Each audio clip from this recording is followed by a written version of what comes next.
வணக்கம். Micro processor based system இதுதான் நம்ம இப்போ பார்க்க போகிறோம். இந்த ஃபிகரை பாருங்க. நாம் இதை பற்றின இன்ட்ரடக்ஷனை ஏற்கனவே பார்த்துட்டோம்னு நினைக்கிறேன். ஆமாம், பார்த்துட்டோம். பட் இப்போ இன்னும் சில முக்கியமான விஷயங்களை நாம் தெளிவாக்கிக்க போகிறோம். அதனால் இந்த ஃபிகரை நான் கொஞ்சம் மாற்றி வரைய போகிறேன். லைட்டாக மாற்ற போகிறேன். பாருங்க, பார்க்குறீங்களா? கிட்டத்தட்ட அதே பிக்சர் தான் வரைஞ்சிருக்கும்.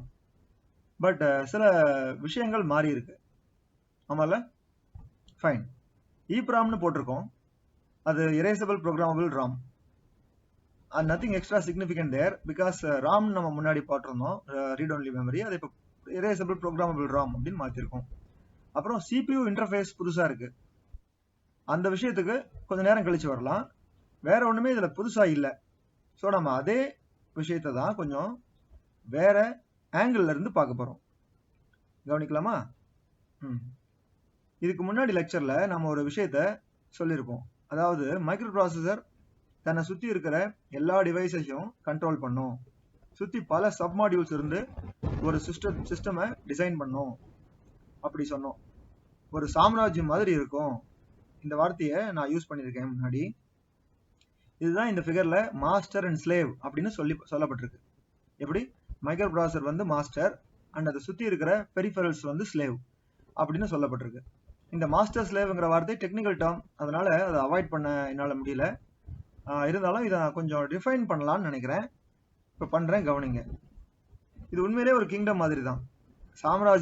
சாம்ராஜ்யத்தில் ஒரு கிங் இருப்பார், சரியா? அவருக்கு மினிஸ்டர்ஸ் இருப்பாங்க. அந்த மினிஸ்ட்ரியில் ஒருத்தர் ஹெட் பண்ணுவார், ஹெட்டாக இருப்பார்.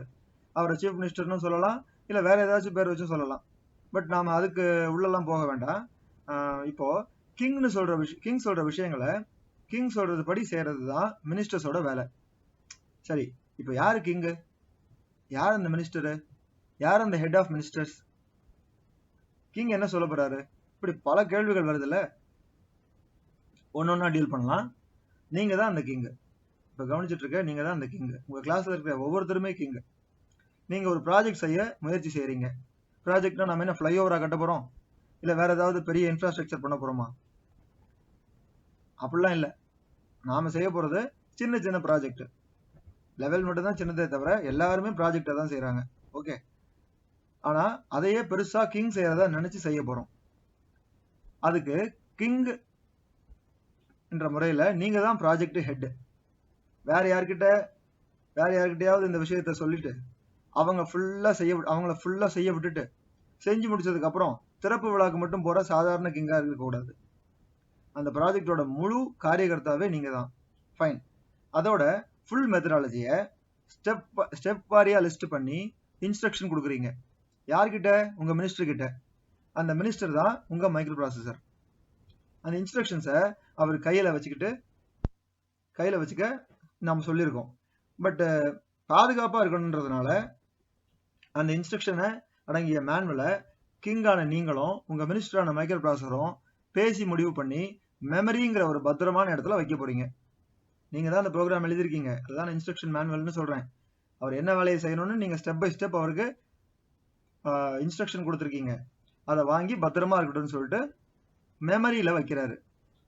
இப்போ உங்க மினிஸ்டரான மைக்ரோ ப்ராசஸர் அவரோட சபார்டினேட்டான, பாருங்க ஸ்லேவ்ன்ற வார்த்தையை நான் டெலிபரேட்டா யூஸ் பண்ணல, இருந்தாலும் அது டெக்னிக்கல் டேர்ம். ஃபைன். உங்க மினிஸ்டரான மைக்ரோ ப்ராசஸர் அவரோட சபார்டினேட்டான செக்ரட்டரியான மெமரி அண்ட் மற்ற சபார்டினேட்ஸான பெரிஃபரல்ஸ், இன்புட் அவுட்புட் டிவைசஸை வச்சு செய்து முடிக்கிறது தான் மைக்ரோ ப்ராசஸர் பேஸ்டு சிஸ்டம்.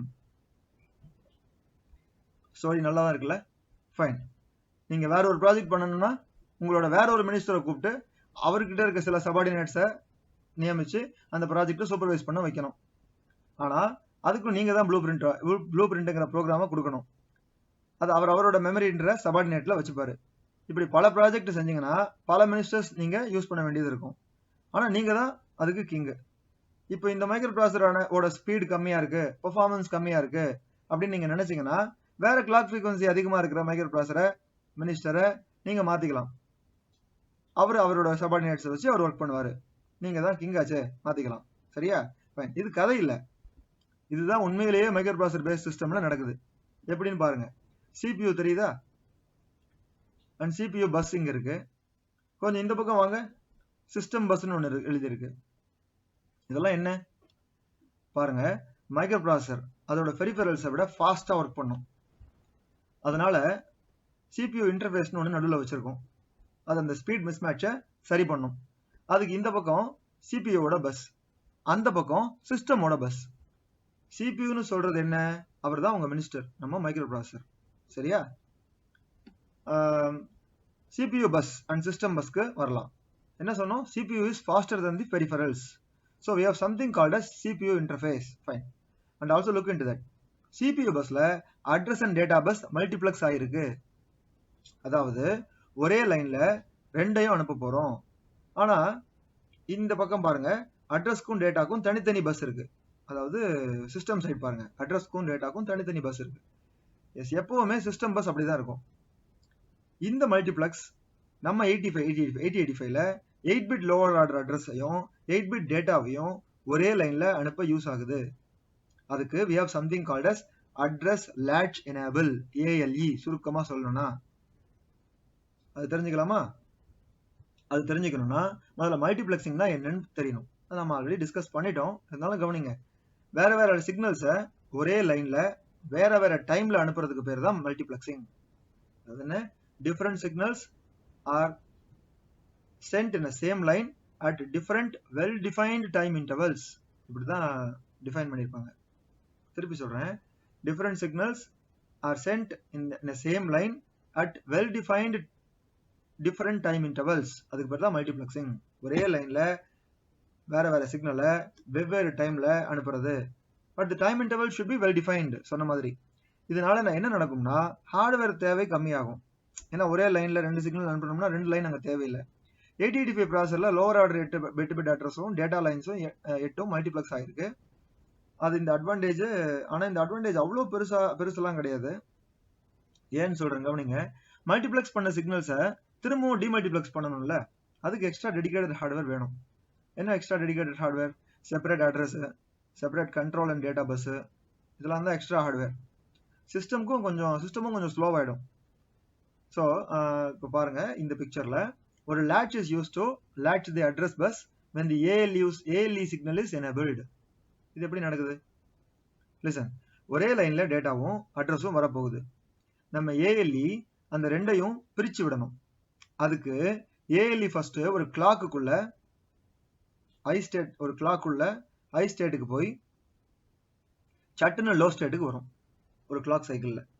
அதாவது என்ன சொல்ல வரேன்னா, எல்லா ப்ராசஸும் ஒரு கிளாக்கு பேஸ் பண்ணி தான் நடக்குது. அந்த கிளாக்கோட ஒரு சைக்கிள் இருக்கும் இல்லையா, அந்த சைக்கிள்ல ALE சிக்னல் இருக்குல்ல, அது என்ன பண்ணும்? ஹை ஸ்டேட்டுக்கு போயிட்டு சட்டுன்னு லோ ஸ்டேட்டுக்கு வரும். இந்த ஹை ஸ்டேட்னா லாஜிக்கல் ஹை. சரி, ஆரம்பிக்கும் போதே அந்த லோவர் ஆர்டர் அட்ரஸ் பிட் இருக்கு இல்லையா, அதை வெளியில அனுப்பிடணும். மைக்ரோ ப்ராசஸர் வெளியில அனுப்பிச்சிடும். இந்த லோவர் ஆர்டர் பிட் எதை நம்ம மல்டிப்ளெக்ஸ் வச்சிருக்கோமோ அதை அந்த ஹை போகும்போதே அனுப்பிச்சிடும் வெளியில. ஃபைன். அடுத்து சட்டுன்னு ALE லோ ஆகும்னு சொன்னோம் இல்லையா, அப்போ வெளியில இருக்கிற லேட்ச் அட்ரஸ் என்ன பண்ணும்? அந்த அட்ரஸை லேட்ச் பண்ணி அப்படியே பிடிச்சி வச்சிரும். பாருங்க, அது டி லேட்ச். அந்த ALE லோ ஆகிறது தான் ஒரு இண்டிகேஷன். அதுக்கப்புறம் அந்த அட்ரஸ் லேட்ச் ஆகி அப்படியே இருக்கும். அந்த லைன் இப்போ ஃப்ரீ ஆயிடும். அதுல நம்ம டேட்டாவை அனுப்பலாம். அதாவது ALE signal first logical high போகும்போது அட்ரஸை, லோவர் ஆர்டர் அட்ரஸை, மல்டிப்ளெக்ஸ் பண்ணப்பட்ட அட்ரஸை வெளியில அனுப்பிச்சிடும் மைக்ரோ ப்ராசஸர். அதே கிளாக் சைக்கிள்ல ALE திருப்பி லோ ஆகும். அந்த லோ ஆகிற நேரத்துல அந்த டி லேட்ச், வெளியில இருக்க டி லேட்ச் அந்த அட்ரஸை அப்படியே லேட்ச் பண்ணி வச்சிரும். அதுதான் indication for the same line to be used for sending data. அதுக்கப்புறம் அதில் அட்ரஸ் அனுப்ப முடியாது, டேட்டாவை தான் அனுப்புவோம். hope you remember what is a latch. அது சொல்ல வேணாம்னு நினைக்கிறேன். ஃபைன். சரி, ஃபைன். இந்த பக்கம் நாம ஏற்கனவே சொன்ன மாதிரி மல்டிப்ளெக்சிங் இல்லை, இது சிஸ்டம் சைடில். பட் ஒரு விஷயம் கவனிச்சிங்களா, எல்லா பெரிஃபரல்ஸும் ஒரே பஸ்ல தான் கனெக்ட் ஆகியிருக்கு. பட் நம்ம மாஸ்டர், அதாவது நம்ம minister can interact with only one subordinate at a time. இதுக்கு நம்ம என்ன பண்றது? ஃபைன். அதுக்கு தான் we have something called as tri-state logic. What? Yes, tri-state logic. இது சிலருக்கு முன்னாடியே தெரிஞ்சிருக்கும், தெரியாதவங்க இப்ப தெரிஞ்சுக்கோங்க. tri-state logic. tri-stateனா 3 levels. Three logic levels, high, low, நம்மளுக்கு ஆல்ரெடி தெரியும், ஹை லோ அப்படின்னு நம்ம கேள்விப்பட்டிருப்போம். அது 2 லெவல் லாஜிக். 3 லெவல் லாஜிக்னா மூணாவதா ஒண்ணு இருக்கு. என்னவா இருக்கலாம்? கெஸ் பண்ணுங்க பாப்போம். சிலர் தெரிஞ்சிருக்கும் முன்னாடியே. 3 லாஜிக் லெவல்ஸ்ல ஹை, லோ ஃபர்ஸ்ட் 2, மூணாவது high impedance state. High impedance state, திருப்பி சொல்றேன், high impedance state. High and லோவை பத்தி we all know, logic 1, logic 0. அது என்ன ஹை இம்பிடன்ஸ் ஸ்டேட்? நேம்லயே இருக்கு பாருங்க. எஸ், ஹை இம்பிடன்ஸ்னா எலக்ட்ரிக்கல் ஓப்பன் சர்க்கியூட், அப்படிதானே?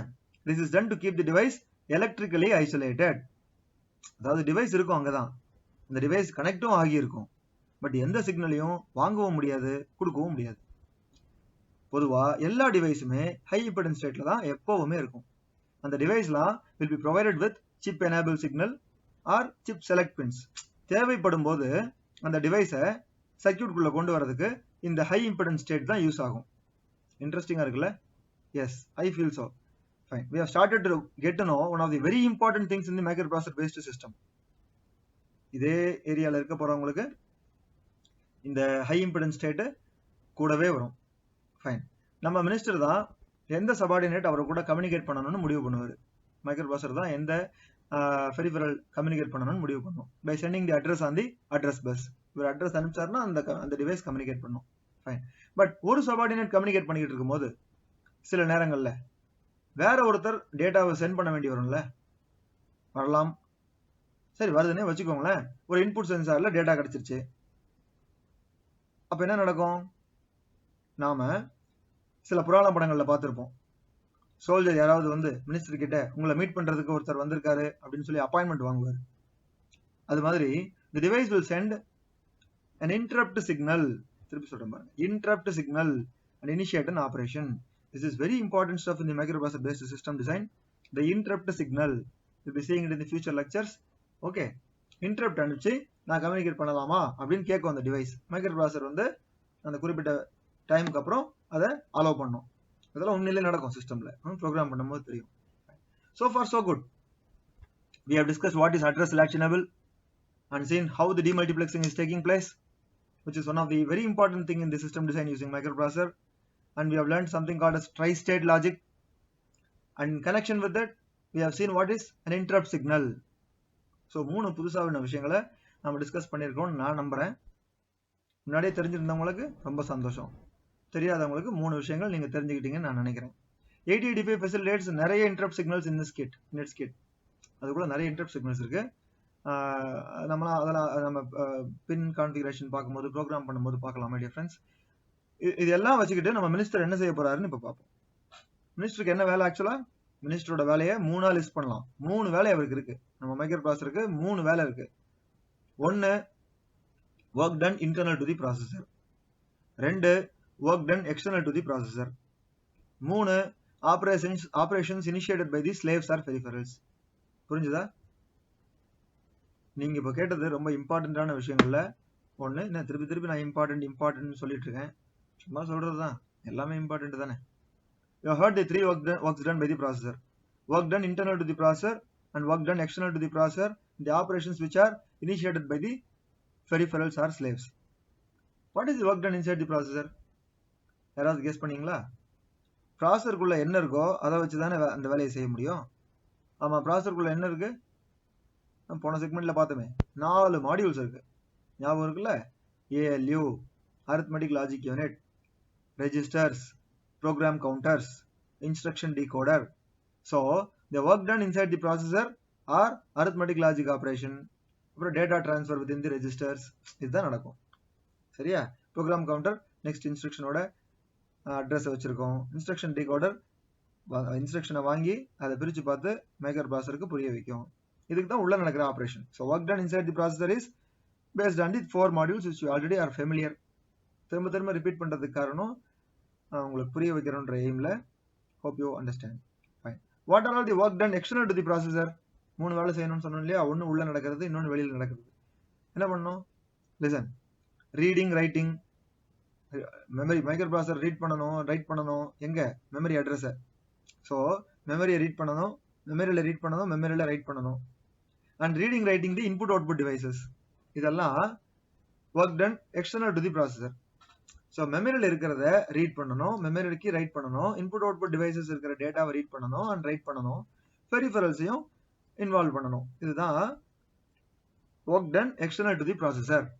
அந்த மூணாவது வேலை அதான் இன்டரப்ட் வந்துச்சுன்னா டிவைஸை வந்து இன்டரப்ட் பண்ணி உள்ள வரலாமான்னு கேட்டுச்சுன்னா மைக்ரோ ப்ராசஸர் அலோவ் பண்ணணும். அதான் நம்ம ஆல்ரெடி பார்த்தோமே.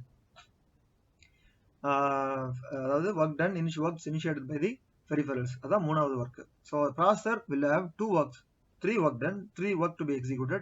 One is inside the processor, other is external to the processor, the third is initiated by the peripherals. இதெல்லாம் ப்ரோக்ராம் எழுதும்போது அந்த ஆப் கோட் அதெல்லாம் பார்க்கும்போது உங்களுக்கு ரொம்ப யூஸ்ஃபுல்லா இருக்கும். இந்த விஷயங்கள்லாம் நாமளே பிரிக்கலாம், செக்ரிகேட் பண்ணலாம். அதுக்காக fine. The crux of the matter is a microprocessor basically executes the instructions stored in the program memory. அதுதான் அதோட வேலையே. மைக்ரோ ப்ராசஸர் அந்த இன்ஸ்ட்ரக்ஷனை படிச்சு, ப்ரோக்ராம் இன்ஸ்ட்ரக்ஷனை படிச்சு எக்ஸிக்யூட் பண்ணணும். அதை எக்ஸிக்யூட் பண்றதுக்கு the microprocessor issues address and control signals. இதை எக்ஸிக்யூட் பண்றதுக்கு ஃபர்ஸ்ட் மைக்ரோ ப்ராசஸர் என்ன பண்ணும்? will send issue address and control signals. எதுக்கு? to fetch the instruction and data.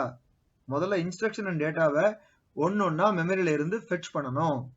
After ஃபெட்சிங், fetch பண்ணதுக்கு அப்புறம் அந்த இன்ஸ்ட்ரக்ஷனை என்னன்னு பிரிச்சு பார்க்கணும், அதாவது டீகோட் பண்ணணும். And carries the task as given in the பிரிச்சு பார்த்த இன்ஸ்ட்ரக்ஷன். அதாவது இன்ஸ்ட்ரக்ஷனை முதல்ல வாங்கணும், வாங்கிட்டு அதை டீகோட் பண்ணணும், டீகோட் பண்ணிட்டு எக்ஸிக்யூட் பண்ணணும்.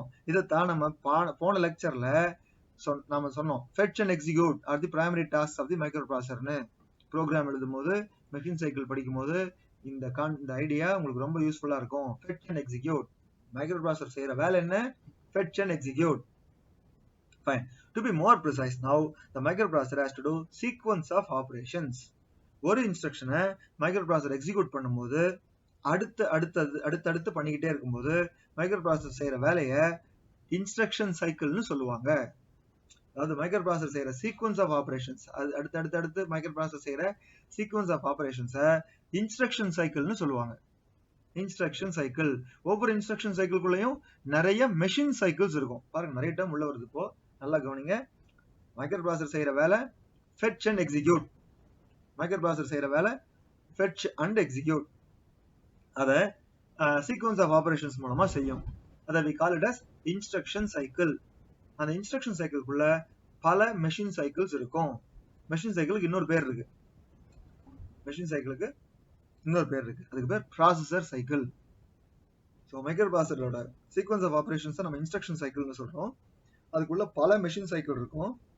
அந்த மெஷின் சைக்கிளுக்கு இன்னொரு பேர் இருக்கும். அதுக்கு பேர் ப்ராசஸர் சைக்கிள். ஓகே, என்னெல்லாம் சொல்லியிருக்கோம்? ப்ராசஸர் செய்யற sequence of operations during execution is called instruction cycle and each instruction cycle consists of one or more machine cycles. Fine. நம்ம fetch and executeனு சொன்ன விஷயம் தான் இந்த இன்ஸ்ட்ரக்ஷன் சைக்கிளோட ரெண்டு முக்கியமான சப் சைக்கிள்ஸ். இன்ஸ்ட்ரக்ஷன் சைக்கிளோட ரெண்டு முக்கியமான சப் சைக்கிள்ஸ் என்ன? நம்ம சொன்ன fetch and execute. ஓகேவா? fetch cycle is executed to fetch the instruction from the memory and execute cycle is executed to decode the instruction and to perform the work specified by the instruction. 8085 மைக்ரோப்ராசஸர்ல 7 basic machine cycles இருக்கு. இப்போ machine சைக்கிள்னா என்ன?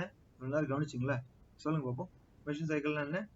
Instruction சைக்கிள்ல நிறைய machine சைக்கிளா பிரிக்கலாம் அப்படின்னு நான் சொன்னேன். கரெக்டா? எப்படி பிரிக்கலாம் தெரியுமா? 8085 மைக்ரோப்ராசஸர்ல 7 பேசிக் மெஷின் சைக்கிள்ஸா பிரிக்கலாம். ரொம்ப முக்கியமானதுதான் இதுவும், கவனிங்க. 7 பேசிக் மெஷின் சைக்கிள்ஸா பிரிக்கலாம். First opcode fetch cycle எழுதிருக்கு பாருங்க.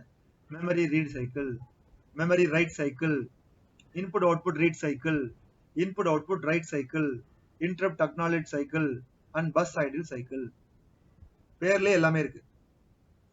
ஆரம்பிச்சு டெவலப் பண்ண எல்லா விஷயங்களையும் இந்த 7 சைக்கிள்ஸ்குள்ள இருக்கிறத நீங்க கவனிச்சிருப்பீங்கன்னு நினைக்கிறேன். அப்படி கவனிச்சிருந்தீங்கன்னா I'll be very happy. இந்த ஒவ்வொரு சைக்கிளை பத்தியும் டீடைல்டா வரும் செக்மெண்ட்ஸ்ல பார்ப்போம். 4 வாட்டி இந்த சைக்கிள்ஸை பார்த்து படிங்க, தானா மனசுல போய் உட்கார்ந்துரும். The entire NT85 microprocessor topics are இந்த 7 விஷயத்தை தான் சுத்தி வரும். மற்ற விஷயங்களை அப்புறம் பார்க்கலாமா? Thanks for your time. Bye.